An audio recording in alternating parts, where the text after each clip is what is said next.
প্ৰাণৰ শিল্পী জুবিন বন্দনাৰে মুখৰিত ৰহা। মঙলবাৰে ৰহা আঞ্চলিক ছাত্ৰ সন্থা AJYCP, সাংবাদিক সন্থা তিৱা ছাত্ৰ সন্থা, আক্ৰাছু, মাছ, ৰহা বহাগী মেলা আদি সংগঠনৰ সমূহীয়া উদ্যোগত দিনজোৰা কাৰ্যসূচীৰে অনুষ্ঠিত কৰা হয় মানৱ জয়ন্তী শিল্পী জুবিন গাৰ্গৰ শ্ৰদ্ধাঞ্জলি আৰু স্মৃতিচাৰণ অনুষ্ঠান।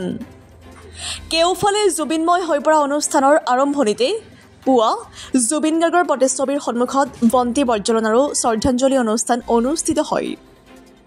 শ্ৰদ্ধাঞ্জলি অনুষ্ঠানত ৰহাৰ বিভিন্ন বিদ্যালয়কে ধৰি অৰ্ধ শতাধিক অনুষ্ঠান প্ৰতিষ্ঠান আৰু বিভিন্ন জাতি জনগোষ্ঠী দল সংগঠনৰ প্ৰতিনিধি উপস্থিত থাকি প্ৰাণৰ শিল্পীগৰাকীলৈ শ্ৰদ্ধাঞ্জলি জ্ঞাপন কৰি সমূহীয়াভাৱে মায়াবিনী গীত পৰিৱেশন কৰে আৰু অনুষ্ঠানত জুবিন গাৰ্গৰ সহ সংগীত শিল্পী দিগন্ত ভাৰতী আৰু বাদ্যযন্ত্ৰী শিল্পী ৰাজা বৰুৱা উপস্থিত থাকে।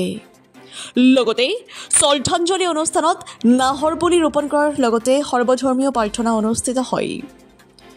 ৰহাৰ পৰা সাংবাদিক নৱজ্যোতি ভূঞাৰ ৰিপৰ্ট, JNKT নিউজ। আজি বৃহত্তৰ ৰহা অঞ্চলত ইয়াৰ আটাইবোৰ সুধী সমাজে ইয়াতে শ্ৰদ্ধাঞ্জলি অনুষ্ঠান আয়োজিত কৰিছিলে। তালৈকে মোক আৰু ৰাজাক মাতিছিলে, আহিলোঁ। ইয়াতে আটাইখিনি স্মৃতিচাৰণ সভা এখন আছিলে। মূল কথাটো হ'ল জুবিনৰ শ্ৰদ্ধাঞ্জলি মানে জুবিনৰ প্ৰকৃতাৰ্থত জুবিনক মূল্যাংকন কৰা আৰু তেওঁক আমি মূল্যাংকন কৰিবৰ কাৰণে তেওঁৰ যিখিনি কীৰ্তিৰাজি সেইখিনি সংৰক্ষিত হ'ব লাগে আৰু নিৰ্ভুল নিৰ্ভেজালভাৱে হ'ব লাগে। আৰু মই আহ্বান জনাওঁ, যাৰ ওচৰত যি সমলে আছে জুবিন গাৰ্গৰ কথা বতৰা, ভিডিঅ', গান, ছবি, সেইখিনি সংৰক্ষিত কৰিবৰ কাৰণে সংগ্ৰহৰ কথা প্ৰথমতে আহিব। গতিকে আটাই হৃদয়েৰে যাৰ ওচৰত যি আছে, কিবা যদি আছে তেতিয়াহ'লে গৰিমাৰ ওচৰত এই কৰক, দিয়ক। আৰু এইখিনি বস্তু থাকি যাব, তেতিয়া আমি গম পাম, আমাৰ নতুন প্ৰজন্মই গম পাব, আমি নাথাকিলেও পিছৰ চামে গম পাব যে জুবিন গাৰ্গ অসমৰ কাৰণে কি আছিলে।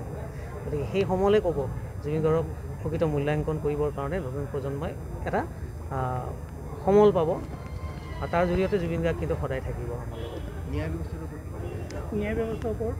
ন্যায় ব্যৱস্থাৰ কাম ন্যায়পালিকাৰ আমি দাবী জনাইছোঁ। আমি শিল্পী সমাজেও আমি এজাহাৰ দিছিলোঁ আৰু সমাজৰ বিভিন্ন স্তৰৰ প্ৰত্যেকটো অনুষ্ঠানেই দিছে, লগতে পুলিচ প্ৰশাসনৰ পৰাও হৈছে।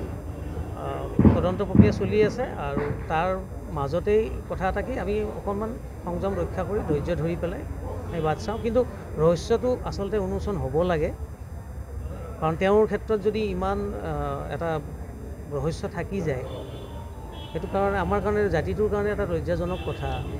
জুবিন গাৰ্গৰ ক্ষেত্ৰত কিনো প্ৰকৃত কথা হৈছে, কিনো লুকাব লগা কথাটো আছে, নিজেই কওক। গতিকে তেওঁৰ লগত জড়িত থকা মানুহখিনি ক'ব পাৰে, একো নহয়তো। সেইটো কাৰণে কি হৈছিল আচল কথাটো কওক, আচল কথাটো ক'লেই গম পাম। তেতিয়া পৰিয়ালেও অকণমান মনত সন্তোষ পাব। ইমান দিন যে শিলটো লৈ আছে বুকুত, শিলটো নমাবৰ কাৰণে সেই সদুত্তৰটো দৰকাৰ যে কিনো হৈছে জুবিন গাৰ্গৰ লগত। এজন সাধাৰণ মানুহ নহয়, এটা আইকনিক, এটা এটা সত্তা, এটা এণ্টিটি। সেই এণ্টিটিটোৰ ক্ষেত্ৰত যদি এনেকুৱা হয়, সাধাৰণ মানুহৰ আমাৰ ক্ষেত্ৰত কিনো হ'ব? আমি একোৱেই নাপাম দেখোন বিচাৰি। গতিকে প্ৰকৃত আমি ন্যায়ৰ ওপৰত আমি তথাপিও মানে ভাৰতীয় গণতন্ত্ৰৰ ভাল আৰু সুস্থ মস্তিষ্কৰ নাগৰিক বুলি আমি ন্যায় ব্যৱস্থাৰ ওপৰত আমি বিশ্বাস ৰাখিছোঁ, আস্থা ৰাখিছোঁ।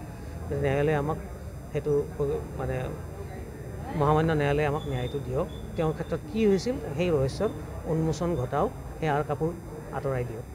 পলিটিক্স বেয়া পোৱা জুবিন গাৰ্গক লৈ পেলাই এতিয়া ক'ৰবাত নহয় ক'ৰবাত পলিটিক্স কৰি আছে নেকি প্ৰতিটো দল সংগঠনে? সেই কথা আমি ক'ব নোৱাৰিম। আমাৰ প্ৰত্যেকৰে ব্যক্তিগত অনুভৱ আছে। যেতিয়া বিপথে যাব বস্তুবিলাক, তেতিয়া আমাৰ সন্দেহ ঘনীভূত হৈ আছে। সেইটো তেনেকুৱাই লাগিব। ক'ৰবাত পলিটিক্স হৈ পলিটিক্স কৰিব লগাটো একো নাই। তেওঁ প্ৰত্যেকৰে মানুহ, কোনো দল সংগঠন ধৰ্ম ভাষা নিৰ্বিশেষে জুবিন গাৰ্গ সকলোৰে। গতিকে তেওঁৰ ক্ষেত্ৰত পলিটিক্স হ'ব নালাগে, আমি সেইটো আশা কৰোঁ আৰু সেইটোৰ ওপৰত বিশ্বাসো কৰোঁ। ৰাজ্য চৰকাৰ তদন্তৰ ওপৰত আপোনাৰ আমি নাজানো তদন্ত কি হৈ আছে, তদন্ত তেওঁলোকে কি বিচাৰি আছে আমিও নাজানো, কাৰণ সেইটো কোৱাও কথা নহয়। তদন্তৰ যিবিলাক তথ্য, গোপনীয়তাটো সেইটো কিন্তু সেইটো সকলোৱে মানি চলাটো দৰকাৰ। তদন্ত প্ৰক্ৰিয়াত কি হৈছে সেইটো উন্মোচন যদি হৈ যায়, মেইন তদন্তটো কৰাৰ কোনো কথাই নাই। তদন্তৰ গোপনীয়তা ৰক্ষা হ'ব লাগে, তেতিয়া প্ৰকৃত অৰ্থত তদন্ত প্ৰক্ৰিয়া সুন্দৰ আৰু সুস্থভাৱে আগবাঢ়ি যাব। গতিকে আমি সেই বিশ্বাসটো ৰাখিব লাগিব।